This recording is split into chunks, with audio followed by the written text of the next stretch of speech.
Good day, everyone. Nice to see you. And I see that already you have on our stream viewers. So let's start our path in understanding how AI Act will also influence on legal market. With me today would be wonderful speakers and also my co-moderator Przemysław Barcha. My name is Regina Bondarenko.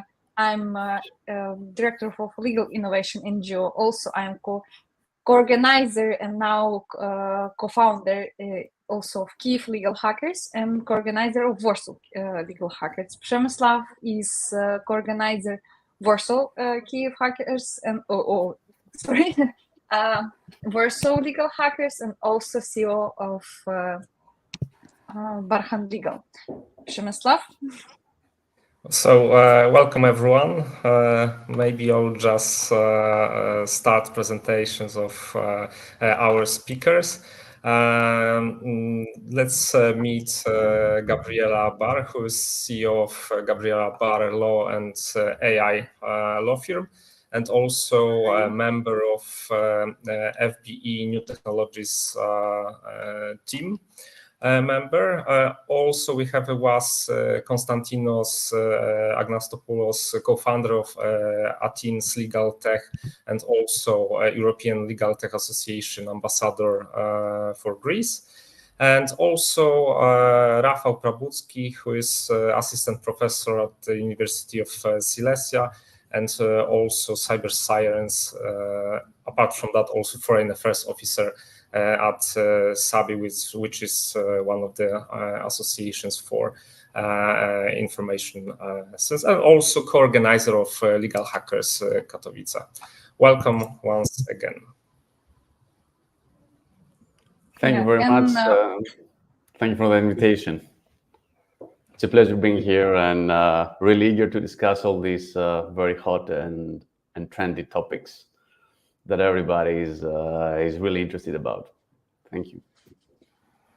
Yeah, and I must say that it was challenging for us even found the qualified, let's say, speakers for you, because AI Act not only sometimes difficult to understand, but also it's very important to know the specific of all topics like legal practice and also AI Act and how it works. So today you can see, I think, the best representative of the area. So please also keep in mind that moment and prepare your questions to it.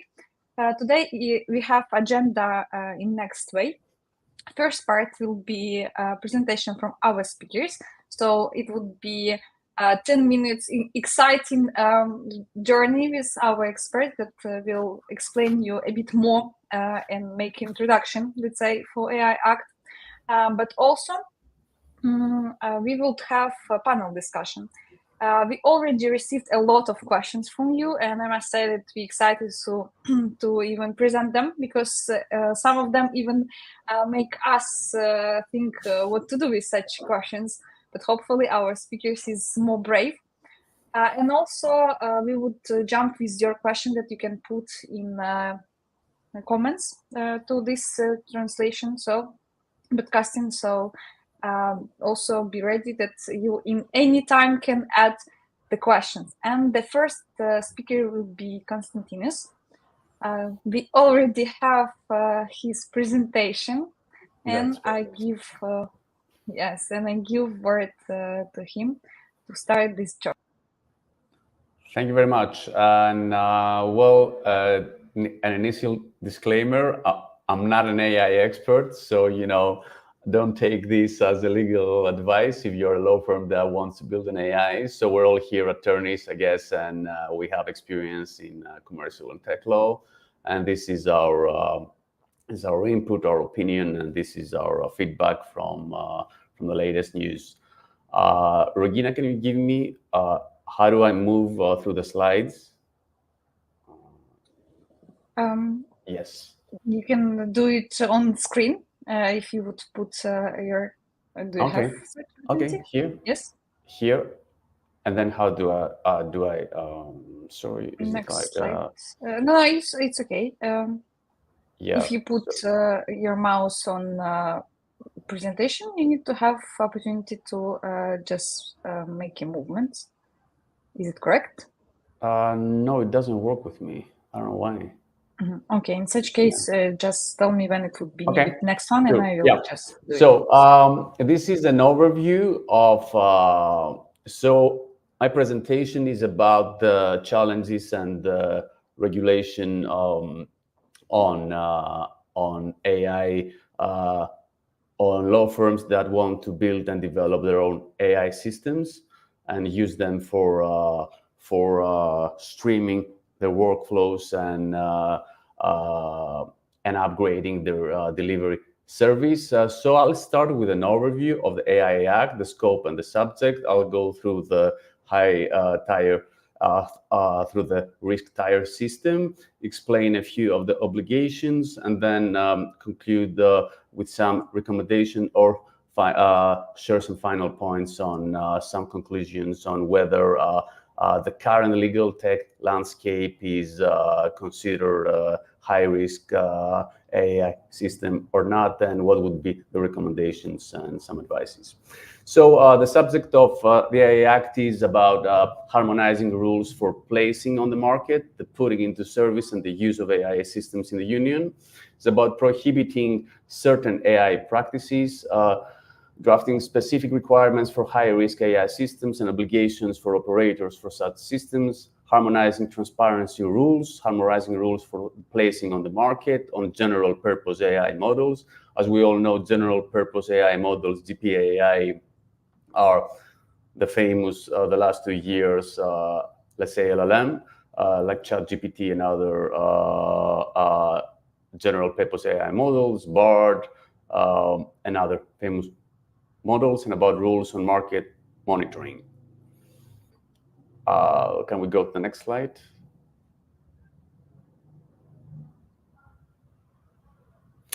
The Regulation AI Act applies to a provider's placing and putting into service AI systems or placing on the market general purpose AI models in the Union, irrespective of whether those providers are established or located within the Union or in a third country, be deployers, aka users of AI systems that have their place of establishment or are located within the Union, C, providers and deployers of AI systems that have their place of establishment or are located in a third country where the output produced by the AI system is used in the Union, D, importers and distributors of AI systems, E, product manufacturers placing on the market or putting into service an AI system together with a product and under their own name or trademark, F, authorized representatives of providers which are not established in the Union and affected persons that are located in the Union. Next slide is about definition of AI. So we have in our minds the legacy AI system. Essentially, it hasn't really changed a lot. So what the AI Act treats as AI system means a machine-based system that is designed to operate with autonomy. And the key here is for explicit or implicit objectives, infers from the input it receives how to generate outputs such as predictions and content. So the key characteristic here is not that it's a traditional software systems, let's say it's not a rules-based chatbot, etc., but it's the capability to infer, which means the process of obtaining the output, such as a prediction, content, recommendation, or decision, which can influence physical and virtual environments, and to a capability of AI systems to derive models or algorithms or both from inputs or data. This is really important because we're not discussing about, really simple rules-based, let's say, chatbots. Next slide is about the risk levels that AI Act is introducing. There are 4 tiers. One is unacceptable risk, is about prohibiting certain AI practices. Second, and most important, and the part that the AI Act is using most of, let's say, bandwidth, regulatory bandwidth, is high risk. Third is limited risk, and fourth is minimal risk, which is not really covered by by the existing act.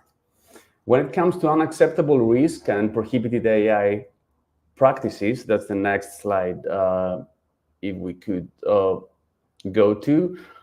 It's mostly about deploying subliminal, manipulative, deceptive techniques to distort behavior and impair informed decision-making, exploiting vulnerabilities related to AIDS and disability, biometric categorization systems, social scoring, assessing the risk of an individual committing criminal offenses, compiling facial recognition databases, inferring emotion in workplaces, and real-time remote biometric identification. Moving to high risk on the next slide. High risk is about AI systems used as a safety component or a product. Product could be maritime equipment or a toy even, covered by EU laws in Annex 2. It's a big list there. Indicatively here, it's terrorism and trafficking, illicit drugs, cartel, etc., and or those under Annex 3 use cases. And the categories of the use cases here are non-banned biometrics, is critical infrastructure like water supply. Third, education and vocational training. Fourth is about employment, workers, management, and access to self-employment, access to and enjoyment of essential public and private services, law enforcement, migration, asylum, and border control management, and last but not least, administration of justice and democratic processes. It's critical here, that criterion here is really important, that AI systems are always considered high risk if they profile individuals, automated, let's say, automated processing of personal data to access various aspects of a person's life, such as work performance, economic situation, health, preferences, interests, reliability, behavior, location, or movement. Moving now to obligations for the providers, as a law firm would be defined that wants to build and develop their own AI system. Moving to the next slide, it's about establishing a risk management system. It's conducting data governance, drawing up technical documentation, design their high-risk AI system for record keeping, providing instructions for use to downstream deployers, aka users, design their high-risk AI system to allow deployers to implement human oversight is really important, design their high-risk AI system to achieve appropriate levels of accuracy, robustness, and cybersecurity, and a quality management system. Moving now to limited risk. I think that's where our law firms, and at least that's the current legal tech landscape that I feel that it falls under this category. There's an exception here in Article 6 of AI Act, and it's about when an AI system performs a narrow procedural task, meaning, let's say, a classification of documents. B, when it improves the result of a previously completed human activity. So let's say, you have a draft automation, like you autocomplete certain parts. When it detects decision-making patterns or deviations from prior decision-making patterns and is not meant to replace or influence the previously completed human assessment without proper human review. This is, in my opinion, really critical for assessing an AI system that will be used by and developed by a law firm, whether it's a high risk or limited risk. We need to discuss that later. And performs a preparatory task to an assessment relevant for the purpose and the use cases that we discussed before, not in detail, but I think we're going to have the time to do that. And moving to the obligations, first is about the disclosure of AI involvement when it comes to limited risks. So the user of the client, let's say, of the law firm needs to know that an AI is involved. We're going to discuss this in more detail. There are the transparency requirements and obligations. And this is really important. Besides the obligation on being registered in the database of high-risk systems, providers, like a law firm that believes that their AI system doesn't fall into the high-risk category, need to provide an assessment that they are not. Now, moving to obligations of GPA providers. All providers of GPAI models, which is a different classification within the AI Act, is a different when we discuss the provisions about the high-risk systems and the JPI models, not systems. They have certain obligations like drawing up technical documentation, establishing a policy to respect the copyright directive, etc., etc. There are less obligations about free and open license GPAI models. This is really important in case a law firm wants to integrate and brand and modify an existing, let's say, open source GPAI model to their needs and create a new product. And moving to the next slide, we can see additional obligations. We could move now to the last slides about correlating all this, not to the final point, but to the previous one, if it's possible, and the previous one. I'm sorry for this. Okay, so when it comes to justice, we do have, as per Annex 3rd, the categories that we described before, 5, 6 law enforcement, 7 migration and asylum and border control management, and 8 is about justice system, judicial authority, essentially using AI systems that will help the judicial authority to research, interpret facts, and apply the law to a concrete set of facts. This is a high risk, but this is all described in this concern, essentially public legal tech. So it's legal tech used by public providers. And as far as the law firm is concerned, we will go and we will conclude with the last slide about, it's the next slide. It's about, now it's the slide before, I'm sorry, Regina.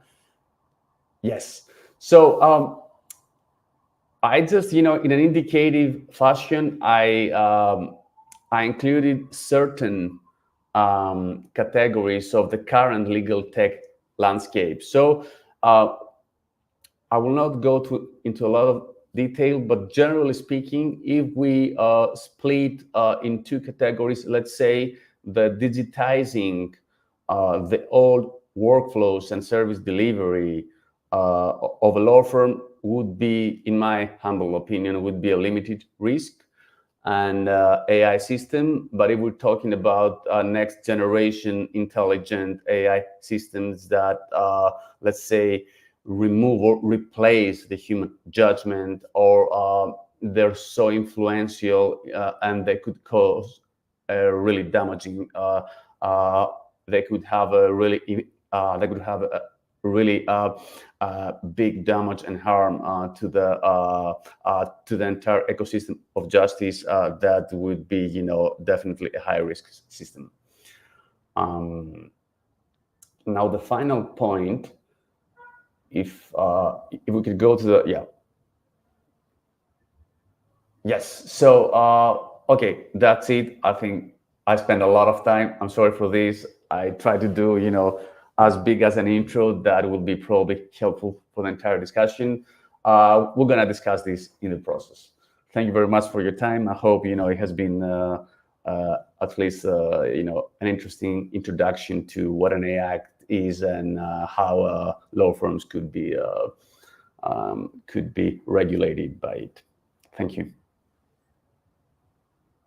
Thank you, Konstantinos, for such a good intro. In fact, there are a lot of questions from law firms that we got during the registration, and I hope that next panelist, Gabriela Barreaux, also help us to figure out what to do, because I even know some cases that some law firms now use AI tools, let's say, for automatization and optimizing their processes. And after establishing a Act, they just switch off it because it was too risky for them, and they still try to figure out how to do with such stuff.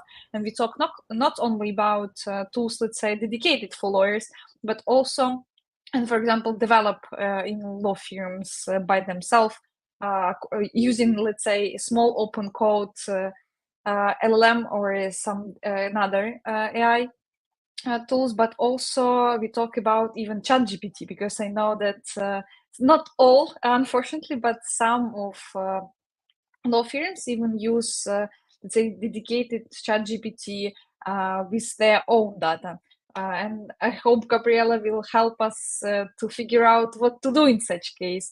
Do we need to shut down everything, or at least we can use it, use something just with requirements? Przemysław, maybe you have also something to I jump think in. let's give the floor to Gabriela. I think it will be enough interesting to. Yeah, totally.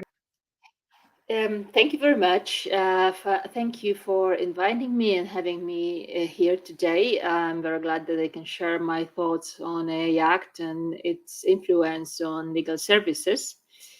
Maybe before I move on to legal services and the impact of AI Act on legal services, I mean, inside the law firm, I will tell my experience, my first experience after few months, maybe 1 year, when this AI projects really started. So I have a feeling that there are two main issues in AI projects. First is the risk assessment, because very often clients, and probably law firm, probably it's also the issue for law firms, but clients consider if their system they are planning to deploy or deploying or just still designing, if it will be high risk or maybe limited risk or maybe no risk, and how to establish the framework for this risk assessment, how to do this risk assessment, and what kind of factors to take into consideration when it comes to this risk assessment. Especially, we have to remember that organizations also need to consider whether they need to conduct a so-called FRIA, fundamental right impact assessment. This is for high-risk AI systems and not for all of them, but still it can help. Assessing that can help address some risk that we identify. And the other thing, which is very important, are data. Data management in general. So very often companies and clients, and I think it may be also the issue for law firms, have a lot of data from different sources, from clients, employees, from contractors, from some devices they work with, wearables maybe, it depends on the industry. And till now, they didn't really do anything with this data. They didn't use this data for any purposes. They just store this data. And now, when they start to think about AI, they realize, wow, we can use all of this data. It's amazing. We can maybe better predict our clients' behavior. Maybe we can also introduce some tools to for employees management or for other purposes like chasing trends on the market, let's say. But this is the big challenge. If they can really use this data they stored before, if this data is personal data, how to use it? Is it possible at all? Do we have any legal basis for that? Or if we establish the purpose of its processing at the beginning, that allows us to process it now for the purpose of, let's say, machine learning? Probably not, because let's say a few years ago, we didn't think even about AI and processing this data in AI systems. So this is what seems to be very interesting nowadays. And I think these are also questions about risk and about risk assessment from one side, and about data from the other side, that we also, as a lawyers and law firms that are interested in AI deployment, should ask ourselves. So the other interesting issue in the context of AI, we can also remember, we have to also remember, and our clients and we as a lawyers, is the issue of multiply legal regulations, like not only GDPR I mentioned already, talking about personal data, not only AI Act, but also we have to remember that we have other acts like Product Liability Directive. Soon it will be General Product Safety Regulation. We have also Data Act. We have Machinery Regulation. We have also a Data Governance Act. Maybe it doesn't have such a big impact on AI, but it may have a big impact in the context of data and having access to proper data, to good quality data. So we can't focus only on AI Act. We still have to remember about all of these acts that are produced by EU recently, and which can have important impact on how we designing our business and our AI systems or AI models. So maybe answering the questions that I know that some of you already sent to the organizers, I can already say that I don't think personally that AI Act will have big impact. AI Act itself will have big impact on legal industry itself. I mean, it will have great impact on us as a legal attorneys, as a legal advisors, but not on the legal industry itself. So I don't think that many systems in law firms based on AI may be or will be treated as a high risk. And some of them may be treated as a limited risk, but still for limited risk AI systems, we don't have many obligations. There's only one article in AI Act, really. So I won't be scared, and I wouldn't say, "Oh, stop using it. It's too dangerous. There's too much problems connected with that." No, the opposite. I think it can change our business as a law firms, as a lawyers, in a very good way. So maybe also about this chat GPT, you also mentioned, Regina, and the LLMs. In AI Act, again, there are mainly some obligations for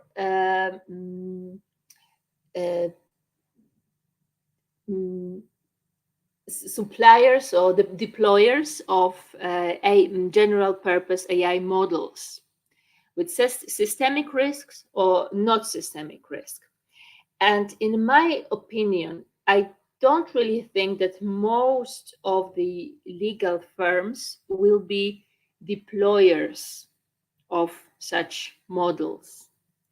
In case of GPT-4, or other GPTs or similar models, it's only we can be only really users, And for users, there is no specific obligations connected GPAI models. So I think we should observe what's going on. I think we should learn more and more about AI. I think we should use AI in legal industry as well as in the law firm and in our clients' organizations to understand all risks and all ways to mitigate these risks. I think it's for the introduction, and I look forward to more questions and more discussion. Thank you. Thank you. Thank you. We don't hear you, Gina. Okay, Yeah. so Thank you, Gabriela. thank you, Gabriela, for this introduction from your side, and let's go to Rafał with the third speech. Yes. Hello, everybody. Thank you for the invitation. So it's always I'm here. Okay, it's always a little bit hard to say something more after so great speakers. Especially that I talked with Przemysław and he told me, okay, if you want to say something interesting, change a little bit your speech. Think about the last report you read, for example, from United States, and share other perspective. But unfortunately, Gabriela also find that the impact will be more about our work, not for the from the AI Act, but from AI in use on legal markets. So even this was addressed now at the speak, but still I find some interesting things that I read in last report. And the last report that was developed and published this month was report and recommendations of the New York State Bar Association. It was prepared by the Task Force on Artificial Intelligence. It is a very general document. So if you want to start with some general information about AI, the definition, the history is a very good way to start here. But also the authors find some very interesting things that maybe we forgot about when we are talking about the legal industry and how it will change when we will find some solution with using artificial intelligence. In this document, there is also, I think, connected with AI, but it's a document that have 92 pages. So let's remember that this is only some very short thoughts there. But still, there are some very interesting perspectives because, for example, the authors find out that if we prepare some software for law firms that will use artificial intelligence system, we need to remember that also the people who are non-lawyers will have a possibility to buy this software and use it for their own purpose. So it's a question where somebody who is, not professional legal expert have access to such a tools, how our perspective as lawyers will change if we will have somebody who will, for example, can use for their own documents the same tool. Yes, so we are using the tool, we can work faster, but still our potential client also can use these tools and try to use it on his own way. So the authors is finding this very interesting, how it will works on society, how society will looks on the lawyers when they get such a tools. Yes, so this is the first, but because we can't, for example, say I will sell this software only for legal experts. We can put also the information. There is also such an example in the report that if there will be some developer who prepares such a tool, he can put information that, remember, this is not a legal advice. You should go to your barrister, to your lawyer, but still somebody can use it, can buy it. We can, we can't say no if somebody wants to buy this software. This is the first thing. The second thing is that was also very interesting for me in this report, that the authors find one more thing that is very challenging, because where is and it was on the, if you know this report, you want to find it, is on page 33, and it was where exactly our work practicing the law is really practicing the law. And they found few court rules where they find out that, for example, the judge in the United States, because these cases are from the United States, find out that, for example, using some machine tool for, I don't know, looking documents for some analysis isn't practicing law. Practicing law is when we are at least doing a little of independent legal judgment in our work. Then it's practicing the law. So it is very interesting from this perspective that if we are using some machine, and our machine, this can use this machine could be virtual and use artificial intelligence, is helping us, lawyers, barristers, etc., in our work, then this is not practicing the law. Practicing of the law is beginning when we take the outcomes and we check what is in this outcome. So this is also a very interesting perspective. And the second thing was about the software that was prepared, as I said, to help generally anybody who will use it to make templates. And making templates, I think that many of you are using custom GPT to make a template because it's easy now. But this is something that was developed probably before the OpenAI products.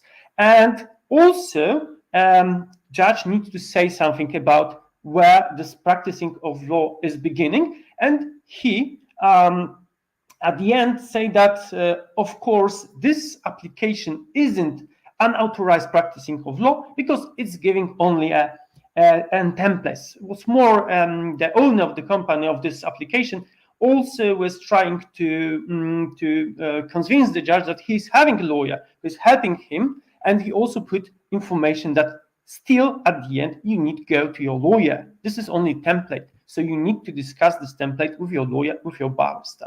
So this was the main information that I think was very new and very exciting for me, but there was something more, because this is the report with recommendations. Unfortunately, recommendations were only to justify the action that, mostly to justify the actions that this task force want to do in the future.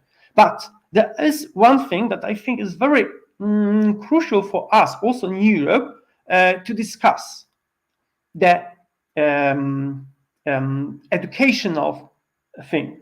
So how we are going to make the youth understand the law and using artificial intelligence on legal market. How we want to change our educational system, the system that is giving the knowledge for future barristers, for future lawyers, if we are going to have such a things like, for example, generative artificial intelligence. Yes, when we can, for example, use ChatGPT to, for example, make some analysis of research, or to help our research to ask GPT what, for example, he can help us in our research. For example, and this is very tricky, unfortunately, because, for example, I asked ChatGPT when the other speakers were talking about AI Act, if I am a lawyer and I'm using in my law firm artificial intelligence system, if I am then using the artificial intelligence system, that is a high risk.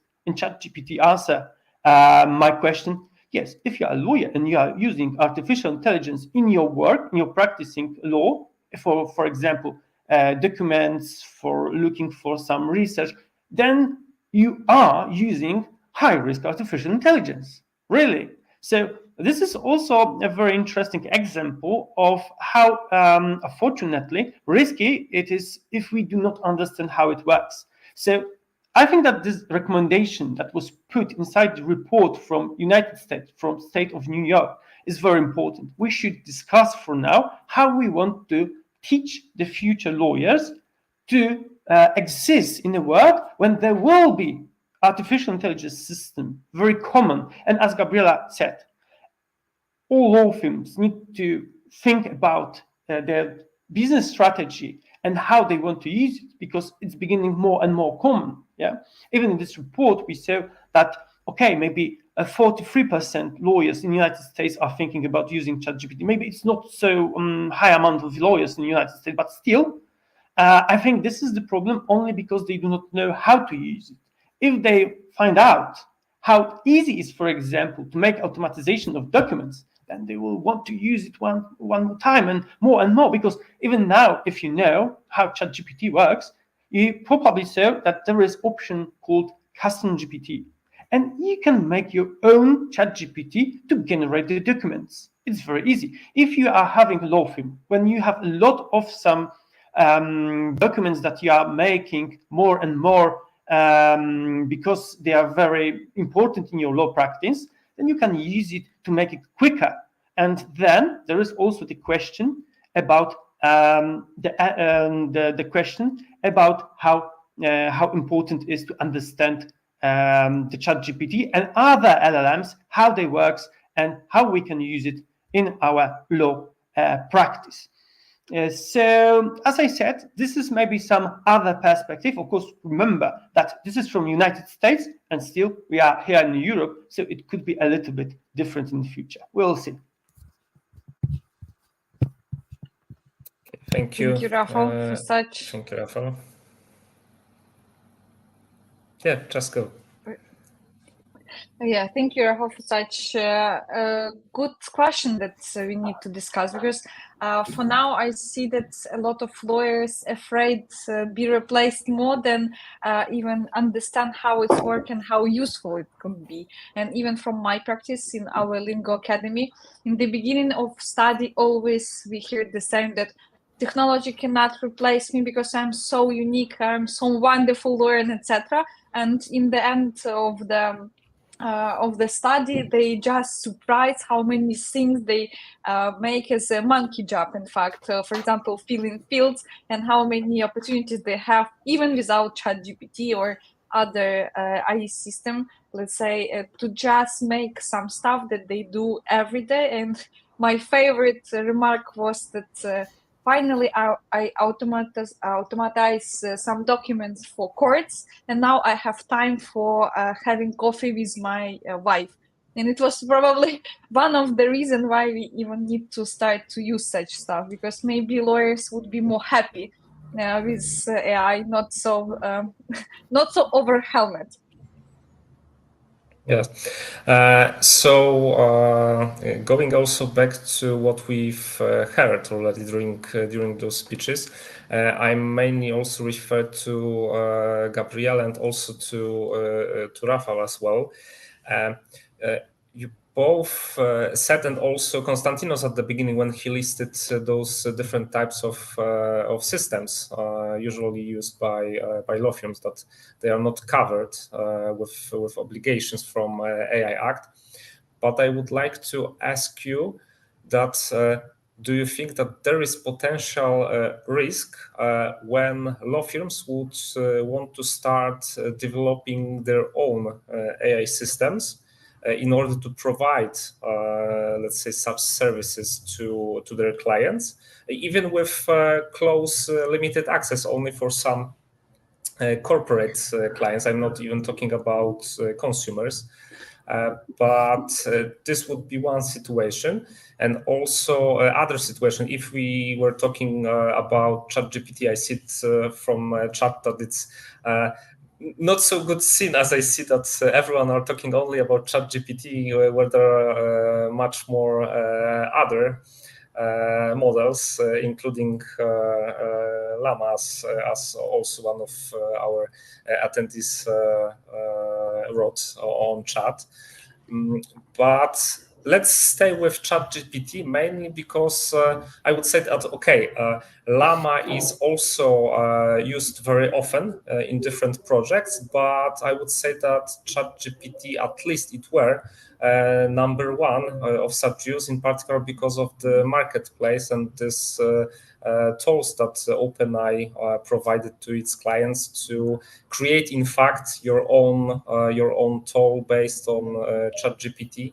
And to my knowledge, and as I've noticed on European market, also in Poland, a lot of startups are basing on ChatGPTs when they want to create and deploy some even limited narrow scope AI systems, mainly chats. So going back to my questions, do you see that there is still a risk of of a need to be compliant with even sometimes high risk systems obligations by law firms when they would want to be in fact provider of such system when we talk about creating new ones. And the second situation when they would base their products, their services provided to clients based on third-party systems, which in fact we can only, let's say, check their documents, those that will be published, and that's all. We will not have any guarantees from such third-party providers.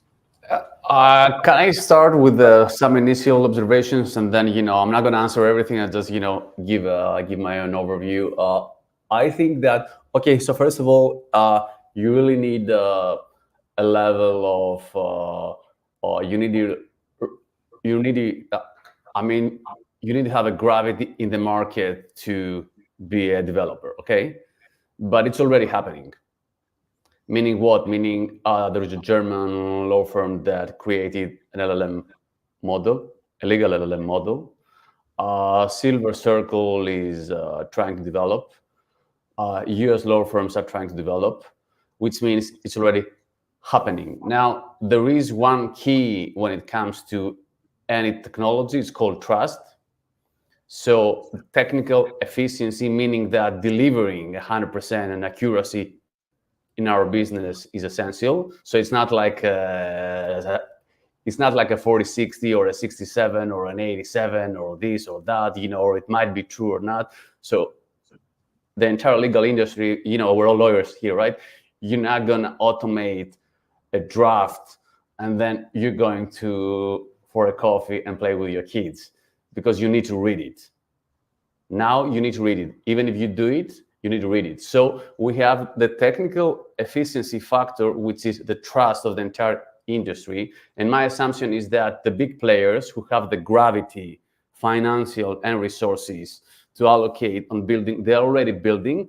But my prediction is that they're sandboxing, and they will be sandboxing this for years, probably starting from secondary, work, like real automation, but not like rules-based chatbot, like legacy AI that is not, that's in the borderline of limited and high risk, etc. But it's gonna be now really advanced and really intelligent. My opinion and my prediction is that they will not publicly admit they're doing it, because one grave mistake can cost the entire business and will have a domino effect in the industry. So I think, as I pointed out before, the traditional legal tech landscape of office management, the case management, I think these are probably limited risk, if not, but it seems that, and that's why AI Act is really important, because it sets the tone for the future. It sets the tone for the next decade. So whether a big law firm will essentially become a provider to the market or not, it's pretty early to judge, because we judge now. I mean, there's a German law firm that creates a legal LLM, then there are some US guys are doing a legal LLM, etc. But then could be GPT-6 or Llama 4 or Llama 5 or GPT 7.5, and then the game is over. So you can't really see that far. But what I see right now is that there are big players that have the gravity to develop, but it will be a sandbox era of 2-3 years at least. That's my prediction. That's my overview. And there's so many questions and so many nuances, in this discussion. So I will give the floor to Rafael and Rafa to continue tinkering with these thoughts and ideas. Before maybe Rafa will jump in the discussion, I would also say that to just balance for a bit our discussion about automatization and etc. It's also a question not even for technical side, but also for design, because a lot of things you can automate, but if you make it simpler, and a lot of in most cases, it's a lot of questions to lawyers when we do something even more complicated. It's necessary, and in this case, AI, it's not like a magical stick that you can use in any time, but you can design your own process and integrate it as a part of your path. For example, even to save time, let's say, for your children or your wife or husband. It's just a question how we use it, because in fact it's also easy to say that we don't need calculators, because you still need to check, maybe there are some mistake. Yes, of course it is, but again, that's why we go this path as lawyers, to have this ability, probably assessed even and check, make a quick check review. Yes.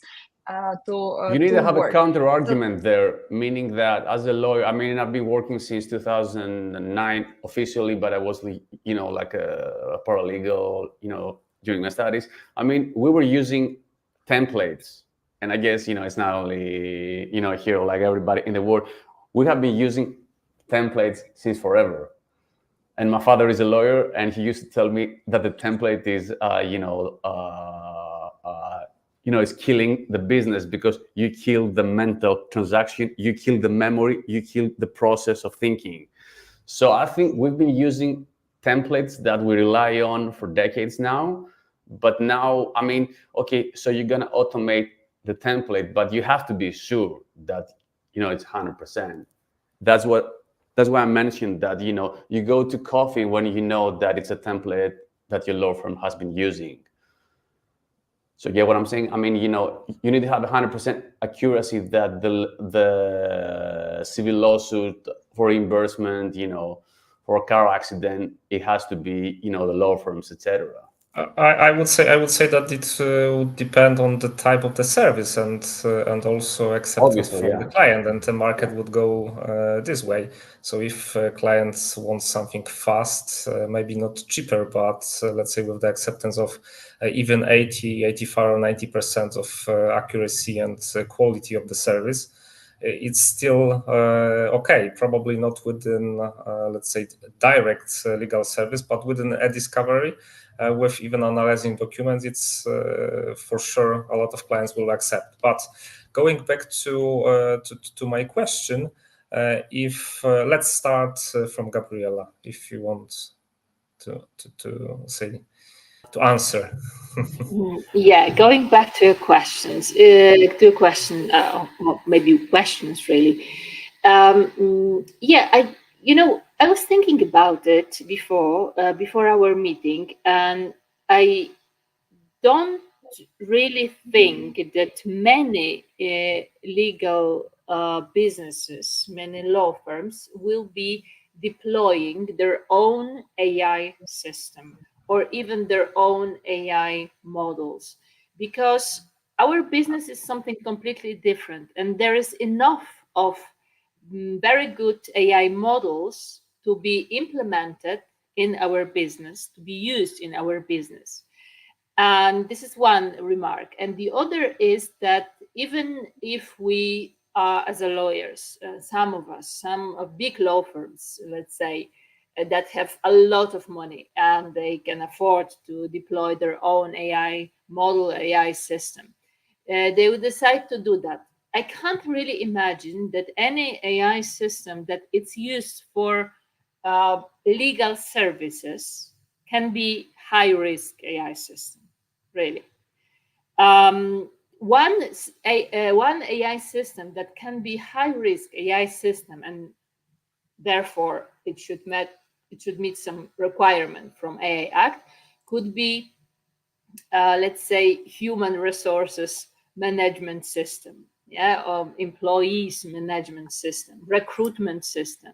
So that kind of, let's say, administrative systems that can be used, and they are used and they will be used also in legal industry, because if you have a big law firm, you probably need some tools to manage your people, or to manage even a recruitment process. So then, yes, but this is kind of side systems, they're not the main business, the core business systems. And if we talk about LLMs and general purpose AI, if we are not deployers, I mean, we law firms, deployers of GPAI, then we have, as a users, let's say, very limited obligations if this system communicates with our clients, let's say, or even if you are deployers, but our GPAA, it's not a systemic risk GPAA. We also have mainly requirements, obligations on information and documentation that we have to provide to final users or to users that they will buy this product or this model rather from us to implement in their product. So as I said before, I don't really see the problem with AI Act in law industry.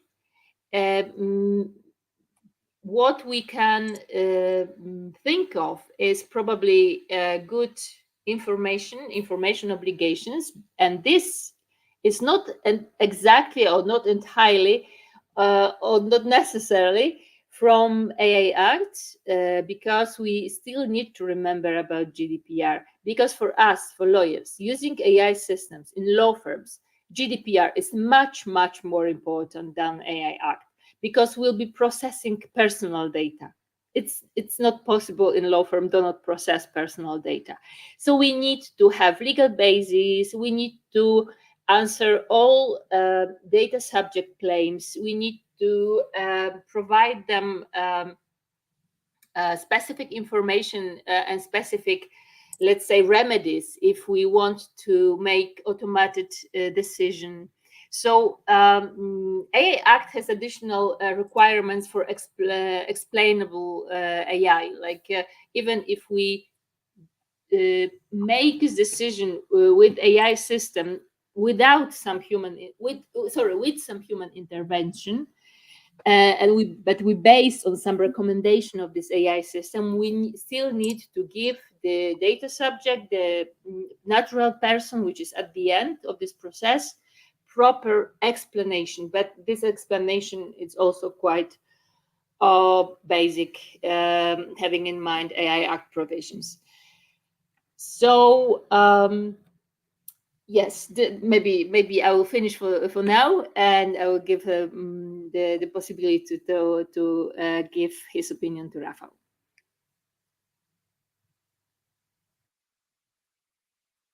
Rafał, welcome. Okay, yeah, the floor is mine. Thank you. I don't know what to say because Gabriela, I think, told the most important thing here.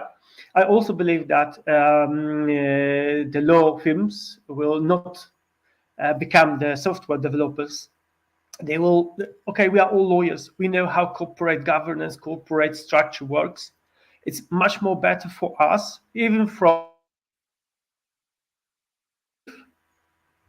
safety perspective, to make other entity that will prepare, for example, the product with AI software, with AI solution, than to make it in the same entity that is also having the people who are practicing, who are professional legal experts. Yes, because then it's safer, mostly because still we'll have in this other entity who will be preparing such a solution, problems with protecting the data, cybersecurity issues and others, and it will be easier to manage these risks in other entity than in our law firm. But still, law firm can share the knowledge with this entity, and it will be much more better from the this perspective. But there is one thing: if we are talking about LLMs, I believe that if they will be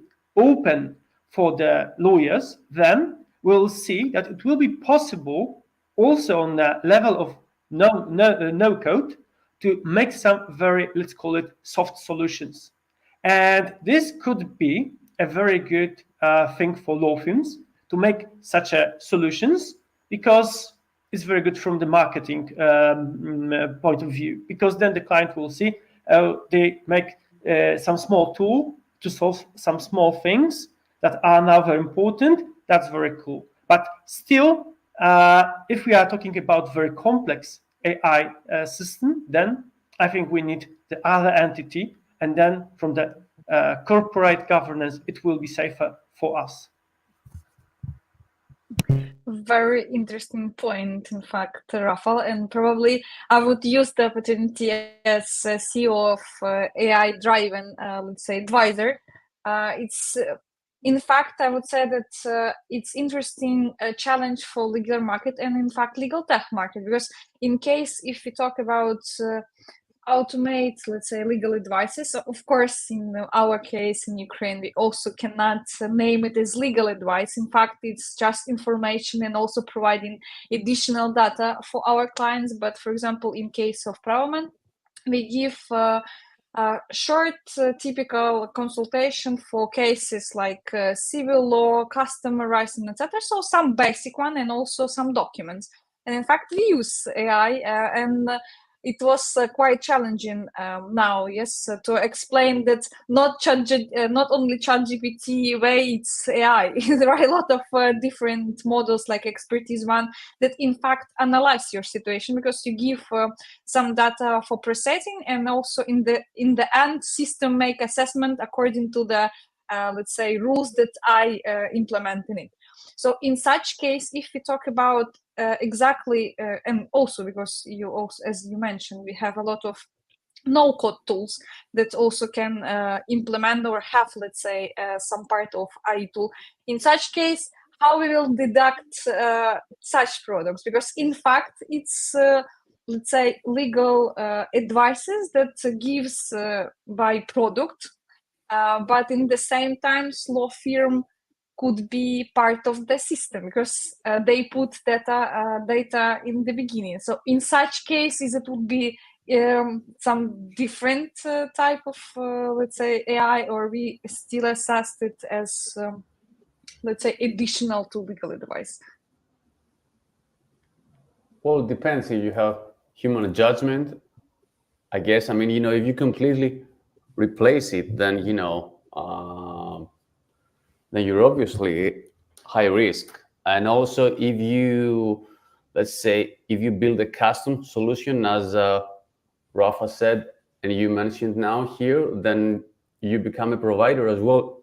But it depends on what kind of product are you, I mean, do you productize that, or do you have for internal, you know, purposes, etc. So I agree with the rest of the speakers that we're not going to see, you know, the next 2 years, every law firm building their own AI. They don't have the gravity and the resources. But yeah, I mean, probably if it moves towards, you know, I mean, it's interesting, the example that Gabriela gave about the HR. So if you have some individual profiling, but if you take that also with the absence of the human judgment and you combine these two in automating legal services, then you're obviously high risk, in my opinion. So you should see that, as you mentioned, I mean, you're already doing this. So if you see that, let's say in 5 years' time, and guess that, you know, GPT-3 is November 22, so it's not even 2 years. So if you see like 2, 3, 5 years, you know, down the line, then we will probably have a completely different legal tech landscape. So I think we feel kind of safe now. There is a safety. That's my review also, that, you know, the current legal tech landscape and the current legal services offering seems to be, you know, on the safe side and not really being affected by AI Act. But I don't think in the next 2 to 5 years we're going to have the same landscape. And as you said, you know, it could be an HR, you know, it could be an HR. So it could be an office management tool. So from an office management tool to delivery of services, it could be, you know, a big shakeup. But let's have a look on the situation when we want to serve legal services through an AI system, let's say, as a lawyers. And it always needs a contract with the client, even if it's just chatbot that client may use through our app or through our web service. We need to first enter into electronic services contract, let's say in general, yes, what we have in e-commerce directive, or now in our Polish also regulation, electronic services providing act. Then we establish some rules with our client, even if it's business, no matter if it's business or consumer, how we'll provide this legal service and what is the risk connected with using this AI. And if we make any automated decision during this process, then we have to again apply Article 22 of GDPR. And it will be high risk, but not in the meaning of AI Act. It will be high risk in the meaning of GDPR. And that's why we need to conduct data protection impact assessment before we implement such tool. And we need to have really good terms and conditions for the end user, for our client. As I said, it could be business, it could be consumer, to establish the rules for using this chatbot that will be giving this legal advice. But of course, for consumers, we have additional legislation. We also have to remember that it's again all consumer law. All this information we need to provide to it. And if this is also legal advice, we need to remember about our professional secrecy, our professional ethics. So we need to implement all of these things too.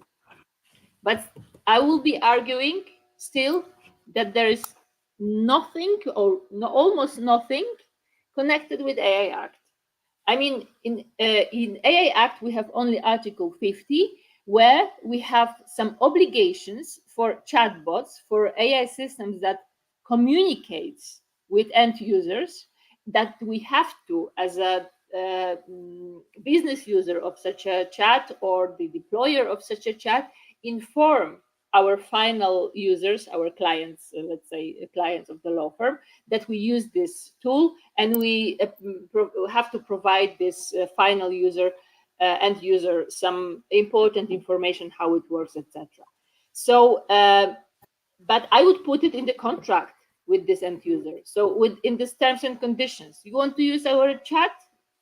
Okay, good. This is terms and conditions. If you accept it, you agree to that, you are informed, and let's go. It's a perfect answer, because probably the best solution for lawyers to just make a policy, as always. So maybe thanks, Gabriela, for also saying it. I also wanted to ask for those notifications, but it's a question to all of you. Do you think that basing on AI Act, maybe not directly, but putting it this legal framework also with jointly with GDPR and also with maybe bar associations, let's say corporate rules of providing services, do you think that in fact, at least consumers, because let's divide it between two types of clients, those business one and consumers, will they have, let's say, the opportunity and even the right to let's say, refuse of getting such services with the use of AI tools? And I'm not talking even with, let's say, having it in such policies and having it within the contract. Let's even skip the situation when the client is giving his consent for processing his data within such tools. Let's just stay with the basic information, basic using of tools, just without processing his data, just for providing services without, let's say, integrating it with processing of his data. Do you think that basing on this framework as a whole, will our clients, clients of law firms have this right, or should they have this right to to ask and just refuse of getting such services. Who will start? Maybe Gabriela, if she was talking about this notification. Yeah, if I can say something, yeah. I mean, of course, client can refuse, but then we are not obliged to provide this client other services like non-supported by AI. So this is the choice. I have to inform the client that I'll be using AI in my legal services, especially if it's this direct communication. And if client doesn't like it, well, I can, of course, if it's valuable client for me, I can tell, okay, no using AI, I will provide you all these services by myself. But I can't see any rule that we have to ask clients that except this chat bots, except the situation when client communicate with our AI system directly. Then we have to inform and client can opt out. Yeah, but if I use, let's say, because I do use chat GPT in my work, I'm not obliged to inform my client that I use this tool. I'm not obliged to do that using any other tool. I am obliged to inform the client that I made automated decision towards the client. But this is GDPR again, Article 22. And then I have a lot of other obligations because I have to have special legal basis. I have to, the client has to have the right to explanation, the right to appeal, etc., etc. But in other cases, no, I don't think so. Rafał? Yes, this is the case I described from the report that I was talking about. That the court were analyzing where the law practicing is, and the court rules that it is when we need to do something that is connected with our legal judgment, but before it's not practicing law. It's some stuff you need to do to start practicing the law. So practicing the law, if we want to see the opinion from United States, it's when we need to make this legal judgment. Before this, it's something else. Thank you. Konstantinos, do you want anything to add? No, I don't have any further input on that. I mean, I agree with observations of both. Okay, so well, from my perspective, I totally agree with you that in fact, from on the legal basis, let's say there is no such obligations, but I see some small tendency, at least within some working teams in different legal associations, in different bar associations all around Europe and even in some states in America, that they are thinking about imposing additional obligations for lawyers and for law firms to even inform the client if at any stage of providing services, even including, for example, we have a discovery or even from some analytical purposes at the stages before, to even inform the client, that we are using even such tools. It was such a discussion about emails. I don't know if you remember in Poland, at least in attorneys at law bar association and maybe in advocates bar association. I'm not sure, but it was such a discussion, and there were some guidelines. I don't know, but that we need to ask client that it. I say it because it's mainly companies, but they, let's say, if they agree to such mean of communication, and I think it was too much, and it wasn't really. I mean, I haven't used this rule in my professional life, and I wonder if it's not something like this, because we have new technology. and we don't really know this technology, we are afraid of it, so maybe better tell client they have the client's consent, and then we'll be safer. I don't like this approach. Probably it's rather, let's say, approach of associations with the risk governance to let the client know that there is a small chance, 1 percentile, that there could be something somewhere his data.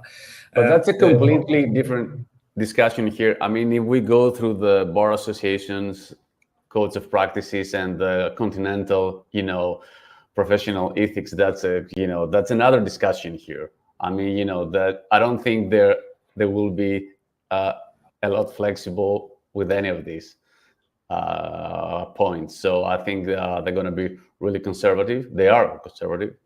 I mean, we had an issuance of, I think it's common in the continental Europe that, there is I mean, they're not even in favor of telematic trials, not like a criminal law, TV, Hollywood style criminal trial, like, basic administrative courts, basic procedures. So I think, so anything about AI and tools that could be labeled as AI, or, they promote it as AI, will have a conservative pushback from the bar associations all around continental Europe. But that's a completely, that's another seminar. That's another, Elta Live discussion. Okay, so let's skip this topic, because we, in fact, about even business ethics in relation to AI, I suppose that we could even, in fact, talk on different webinar. But there is one question from chat related to standardization. Oh, thanks. Thank you, Regina. Yeah, Rafał, probably this question is addressing to you. Yeah, so, okay, I can answer this question. It's very easy, because for now we have a movement called data governance, and we do data governance mostly to deal with the cybersecurity issues. So we are thinking what kind of data we have, how data flow is in our organization, how we are labeling the data. But at the end, when we do this, when we deal with data governance, and we can use for this, for protection of our assets, or of course, this is the technical standards, then at the end, if we know what kind of data we have, if we have the data structure of our databases, we know where the data is and what department use this data for what purpose, then we have also possibility to implement, to deploy the artificial intelligence system. So this is the beginning, to know what kind of data I have. So first I must implement data governance for protection the personal data, for cybersecurity, and then at the end, if I'll make it, then I can easily, very easily develop AI systems in my organization. So everything here is connected. If I start with AI on my data, and I do not know what kind of data I have, then I will have a serious problems, because it could at the end make some problems with the data that will be everywhere, because the algorithm will make some movements, and for example, I will have some kind, for example, situation where this data will be available somewhere else, because I forget to make this important thing, to make the background for AI system by implementing all the rules from GDPR, from technical normalization, to bring my organization the security of assets. Exactly, and we also need to remember about, in fact, new standardization norms that are under, let's say, development. First of them is 42001, which in fact it's very new one, fresh in fact, and as Rafał said. The very basics for ISO implementations is to start from data governance. It's from, at least from my perspective, and as Rafał also said. So staying a bit also with security issues, do you think that when law firms would like to implement AI tools, just in general, no, I'm not even talking about just LLMs or even creating law firms' own products based on LLMs, but in general, using or even deploying for clients, because we also need to see for legal market services also from broader perspective. At least big law firms started be also as additional consultancy and services for corporations.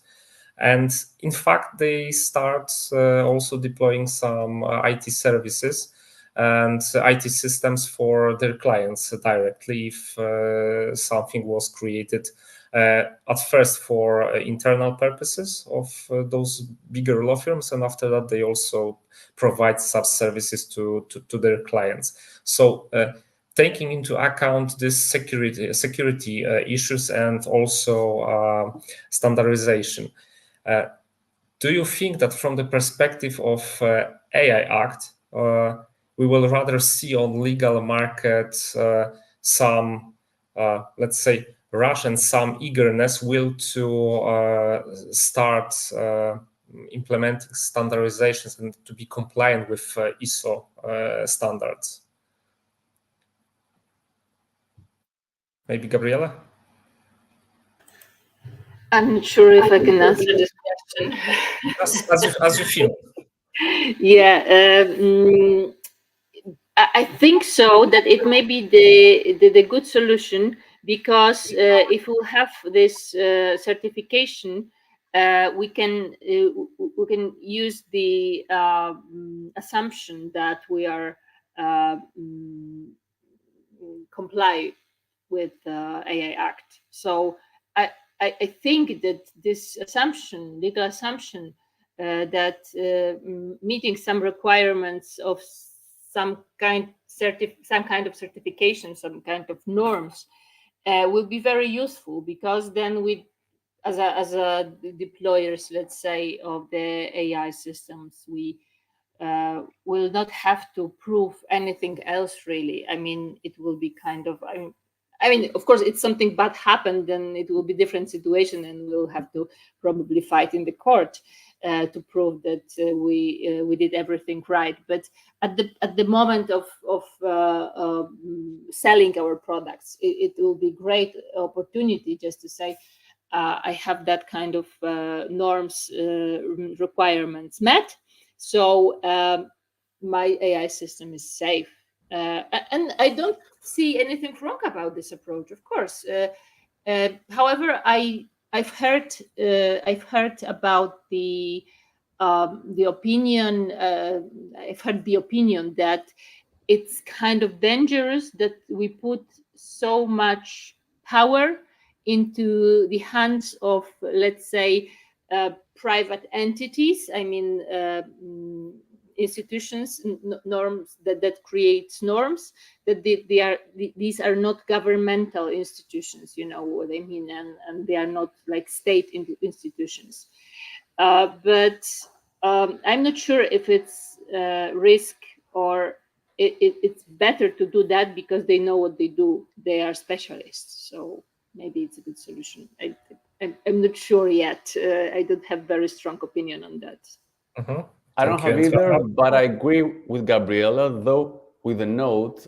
I have started my career with maritime law, and the way it works there is you have these classification societies like the Norske Veritas, let's say, and Lloyd's, and what they do is they're not state, but there is a consensus mechanism, let's say, in the market, and they issue a certificate that, you know, your car, not your car, but your ship is, you know, has fulfills the requirements, etc., etc. So, you know, you can do your business and be part all the ecosystem. So I think there will be something similar, sort of like ICANN, meaning like, it's a non-profit, but a non-profit, and then other services around ICANN, so I think there will be developed a consensus mechanism that will not necessarily be state provide for these solutions. And also there is as long as the AI Act itself,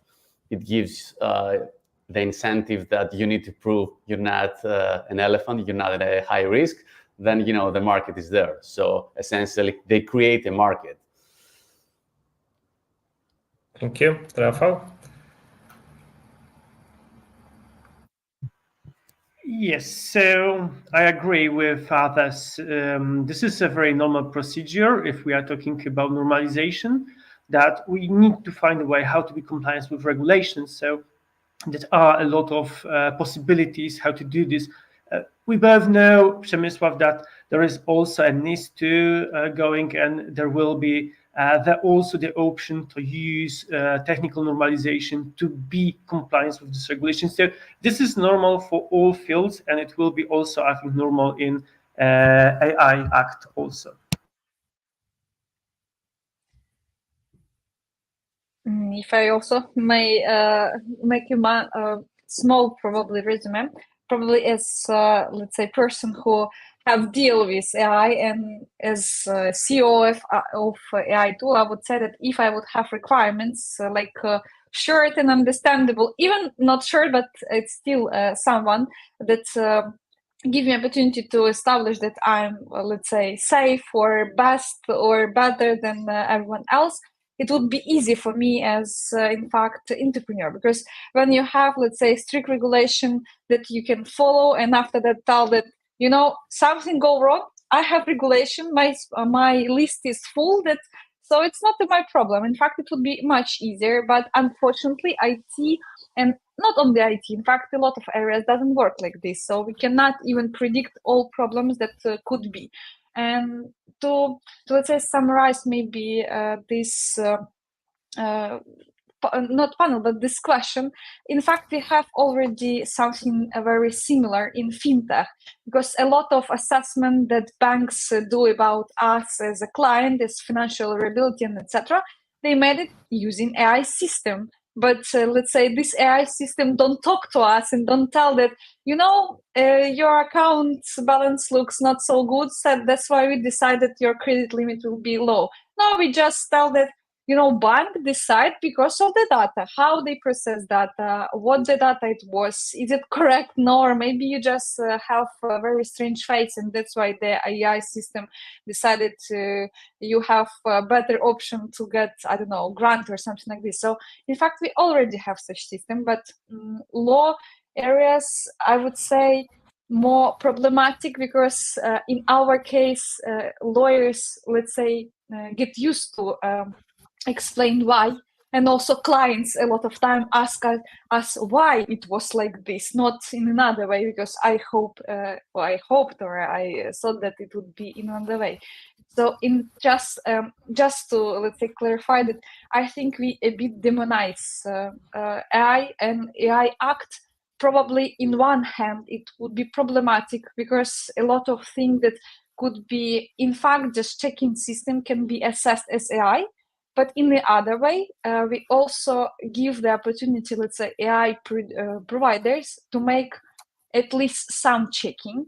And if we talk about policy, I would say that, in fact, even in our system, it more would be useful for customers to understand what the exactly assessment was, so how it's work, in fact, then what the data we process, how we process it, etc. Because for most cases, it's not so important. We don't think how our iPhone works. We just know that we give, let's say, data for each application and etc. I think that with AI, in fact, it must be also something like this. We just labeling, let's say, processes in the most understandable way. And probably here it's another topic for our event, legal design of such policies, because in fact it would be more interesting, I think, in context of AI Act than all these limitations that we have now?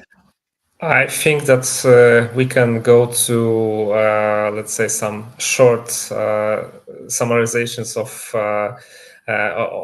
all our speakers. Maybe let's start from Gabriela. Just 2-3 sentences to sum up. Just you're mute. You're muted. Okay, sorry.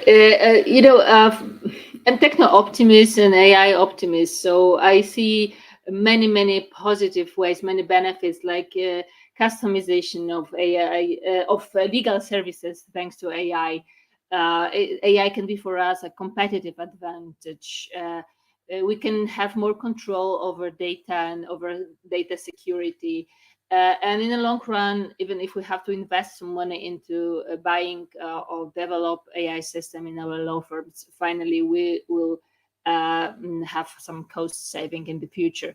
So I think there are reasons, and I don't think we have to really be afraid of AI Act, at least in connection with the AI system using by law firms. So it's a change we should embrace, really. Thank you. Rafał? I will do this in very short way because I think, and I agree with Gabriela about the data, so I will say like that. AI maybe looks challenging, but the most important thing is to deal with the data.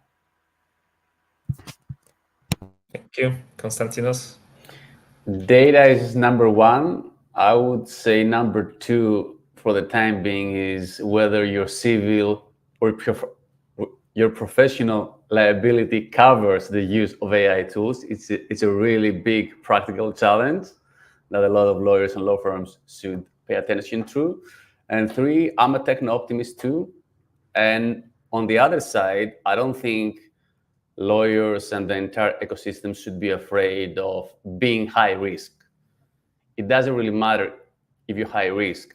I think artificial intelligence is the greatest opportunity for our industry for many reasons, one of which is transparency. It really makes sense when you have rulings, court rulings that are not perfect, are not 85%. So if we can take them to 100% accuracy, and if we can, let's say, make the whole process very transparent and give access to a lot of people who don't have access to justice, I think that's only good news. And I don't think we should be afraid of the explicability in law, because AI gives us the opportunity to be entirely explicable about the justifications. So it can write 100 paragraphs about why this is correct and why this is wrong. So I think, because a lot of people talk about explicability and how the algorithm works, I think, we should not be afraid. We have the opportunity to have a very transparent technology in front of us. Thank you. Okay, so in fact, thank you all. Thank you, our great speakers and our participants. Thank you very much, guys. Thank you very much. It was great to see you. Thank you. Thanks a lot for the invitation. Thank you. Okay, Regina? And from my perspective, I would say that don't be afraid to use technologies, because it's for sure not our competitors. It's just tool how to make your life a bit easier. So just use it. And I would say that from my perspective, to have an even regulation that can be not so easy to understand, or at least not so small, because we know how many even paragraphs have this AI. It means that you have a frame in which you can work. So you can work, you can use it. So use it as opportunity. And also to end our event, I also encourage you to follow our speakers in LinkedIn. We also mentioned them in our in other social posts, and just be awareness how it's work, and use technology to make your life a bit easier. Thank you. Have a great, have a great evening. You too. Have a great evening. Thanks again. It was a real pleasure. Thank you. Bye. And also we will ask you to follow our social media: Warsaw Legal Hackers, Kyiv Legal Hackers, Katowice Legal Hackers. Also encourage you to be participant of ALTA and be awareness about a lot of different, even maybe more interesting events, but you cannot say in such case if you're moderator, but still. And also thank you our partners, Legal Tech Institute and in Ukrainian Bar Association. Have a nice evening.